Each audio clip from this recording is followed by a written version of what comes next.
beste leerlingen maken een individueel werkstuk. Ze maken een muurtje met een steunbeer, zo dat zo mooi heet, met een rollaard die afloopt. En de 2 winnaars van dat muurtje wat gemetseld wordt, zeggen we dan maar simpelweg, die mogen door naar de landelijke wedstrijden en daar maken ze zitbanken. Voor timmeren maken ze met koppel een geitenhok. En dat betekent dat ze dus beide moeten samenwerken en dat moet passen op elkaar. Dus dat moet helemaal volgens tekening gemaakt worden. We hebben een totale item van 35 actiepunten.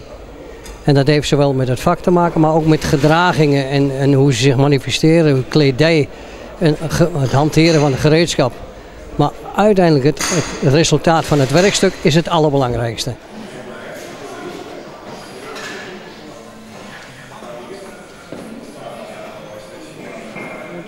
Ten eerste al kunnen metselen, je moet de verbanden kennen en je moet ook wel een beetje kunnen voegen.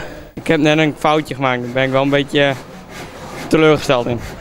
Ja, je moet wel goed op de tekening kijken, want anders dan komt het niet goed. We hebben het hier over 20 mensen vanuit de VMBO-scholen die eraan meedoen. En in goede tijden waren dat er een veelvoud van deze aantallen. Dus het zijn de beste leerlingen van de VMBO-school die geselecteerd zijn. Maar het aantal wat wij straks hopen nodig te hebben als de bouw weer wat aantrekt, en de eerste signalen zijn er, betekent dat wij een probleem hebben met een instroom van jonge mensen. Ja, het vak wordt niet gekozen. Het wordt ook te weinig gepromoot, vind ik. Er wordt veel te veel aandacht besteed, vind ik, aan de theorie. Vaktechnisch is goed. Maar als een jongen of een meisje problemen heeft met Engels of wat dan ook, dan zeg ik altijd, laat ze dan zoveel mogelijk praktijk doen. Maar daar moeten ze straks van leven.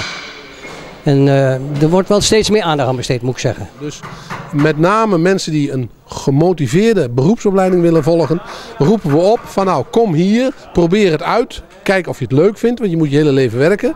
En als het zo is, bieden wij de kans om via een leer-werktraject, een 2-jarig traject, en daarna kan het nog een keer 2 jaar, om een beroepsopleiding te volgen in combinatie met het ROC en met het leerbedrijf.